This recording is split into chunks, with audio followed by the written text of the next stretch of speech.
മനസ്സിലായില്ല. മനസ്സിലായില്ലേ? കാണിക്കൂ.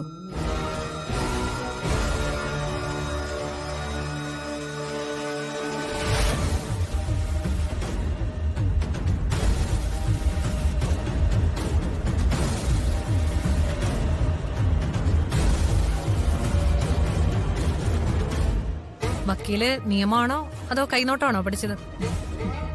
രണ്ടും. എപ്പോഴാണ് ആവശ്യം വരുന്നതെന്ന് പറയാൻ പറ്റില്ലല്ലോ.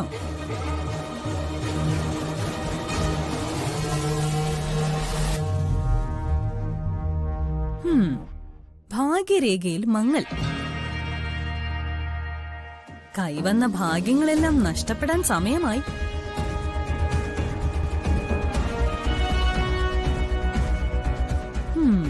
ബുദ്ധിരേഖ വക്രം. അപ്പോ നേരായ വഴിയിലൂടെ അല്ല ജീവിതത്തിൽ ഇതുവരെ സഞ്ചരിച്ചതൊന്നും, അല്ലേ? ചതിച്ചു നേടിയതൊക്കെ നഷ്ടപ്പെടുന്ന പേടിയുണ്ടോ?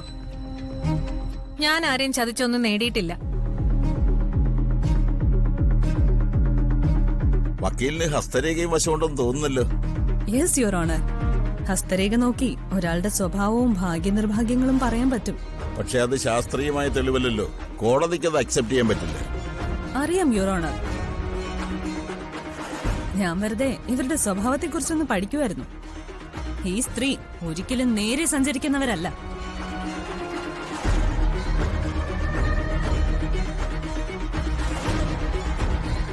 വളഞ്ഞ വഴിയിലൂടെ മാത്രം ജീവിതത്തിൽ ഉയരങ്ങൾ നേടിയവരാ ഇവര്.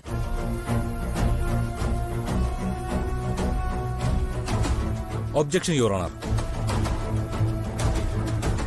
ഇത് എന്റെ കക്ഷിയെ പരസ്യമായി അപമാനിക്കുന്നതിന് തുല്യമാണ്.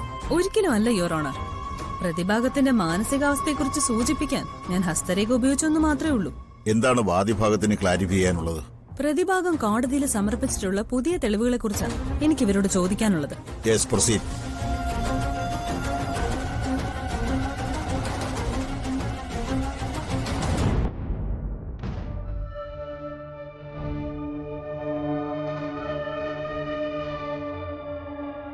സേതുമാധവന് ഏറ്റവും പ്രിയപ്പെട്ട മരുമകൾ നിങ്ങളായിരുന്നോ? അതെ, അച്ഛന്റെ എല്ലാ കാര്യങ്ങളും നോക്കിയിരുന്ന ഞാനായിരുന്നു. നിങ്ങൾ പറയുന്നത് തെറ്റാണെന്ന് ഞാൻ പറയും. കാരണം സേതുമാധവൻ ഏറ്റവും ഇഷ്ടപ്പെട്ട മരുമകൾ നിങ്ങളായിരുന്നില്ല. അത് സച്ചിയുടെ ഭാര്യയായ അർച്ചനയാണ്.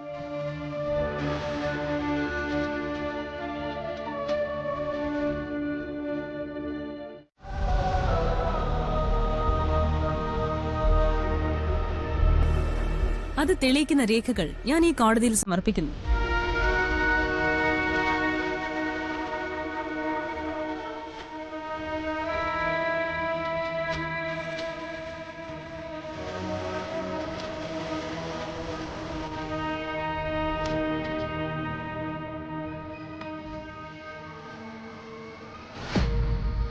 നമ്മുടെ വക്കീലെ കലക്കുന്നുണ്ട്.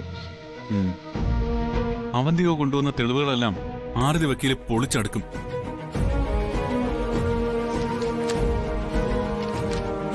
ഇനി പ്രധാന വിഷയത്തിലേക്ക് വരാം. എന്തായിരുന്നു സേതുമാധവൻ സ്വത്തുക്കൾ സ്വന്തം മക്കൾക്ക് പോലും കൊടുക്കാതെ നിങ്ങളുടെ പേരിലേക്ക് മാത്രം എഴുതാനുള്ള കാരണം? എന്നോടുള്ള സ്നേഹം കൊണ്ട്. അപ്പോ നിങ്ങൾക്കും അദ്ദേഹത്തോട് അത്രയും സ്നേഹം ഉണ്ടായി കാണും, അല്ലേ? അതെ. പിന്നീട് മാറ്റി പറയരുത്. ഇല്ല. ശരി, സമ്മതിച്ചു. മരുമകളോട് അത്രയും സ്നേഹമുള്ള അമ്മായി അച്ഛനെ നിങ്ങൾ എന്തിനാണ് ആ വീട്ടിൽ നിന്ന് പോലീസിനെ ഉപയോഗിച്ച് പുറത്താക്കിയത്?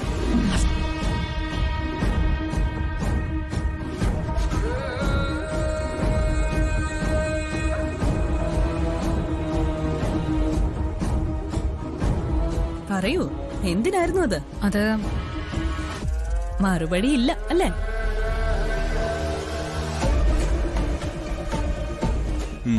അവന്തിക കുടുങ്ങി. ഇതിന് മറുപടി പറയാൻ അവക്ക് പറ്റില്ല. പറയും. സേതുമാധവനെയും കുടുംബത്തെയും പിടിച്ചിറക്കി വിട്ട ആ ദിവസം നെല്ലിശ്ശേരി വീട്ടിൽ എന്തായിരുന്നു നടന്നത്?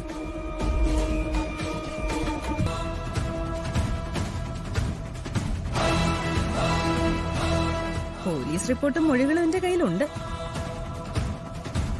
നിങ്ങൾക്കിനി കള്ളം പറഞ്ഞ് അധിക നേരം പിടിച്ചു നിൽക്കാൻ പറ്റില്ല അവന്തിക. സത്യം നിങ്ങൾ ഈ കോടതിക്ക് മുമ്പിൽ പറഞ്ഞേ പറ്റൂ.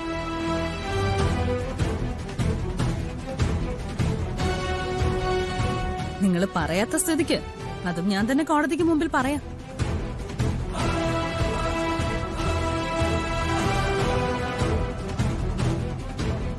യുവർ ഓണർ, സേതുമാധവന് ഇത്രയും സ്നേഹമുണ്ടായിരുന്ന ഈ മരുമകൾ അദ്ദേഹത്തിന്റെ സ്വത്തുക്കളെല്ലാം നിർബന്ധിച്ചെഴുതി വാങ്ങിയതിനു ശേഷം പോലീസിനെ ഉപയോഗിച്ച് സേതുമാധവനെയും കുടുംബത്തിനെയും ബലമായി നെല്ലിശ്ശേരി വീട്ടിൽ നിന്നും പിടിച്ച് പുറത്തിറക്കി ഗേറ്റിന് വെളിയിൽ തള്ളി.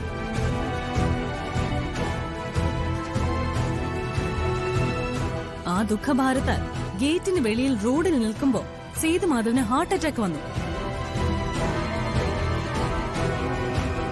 സേതുമാധവൻ ഹാർട്ട് അറ്റാക്ക് വന്ന് റോഡിൽ വീണ് കിടക്കുന്ന സമയം ഇളയ മരുമകളായ അർച്ചന അദ്ദേഹത്തെ ഹോസ്പിറ്റലിൽ കൊണ്ടുപോകാൻ ഒരു വാഹനത്തിന് വേണ്ടി ഈ നിൽക്കുന്ന സ്നേഹമുള്ള മരുമകളോട് കെഞ്ചി. പക്ഷേ ക്രൂരയായ ഈ സ്ത്രീ അതിന് അനുവദിച്ചു.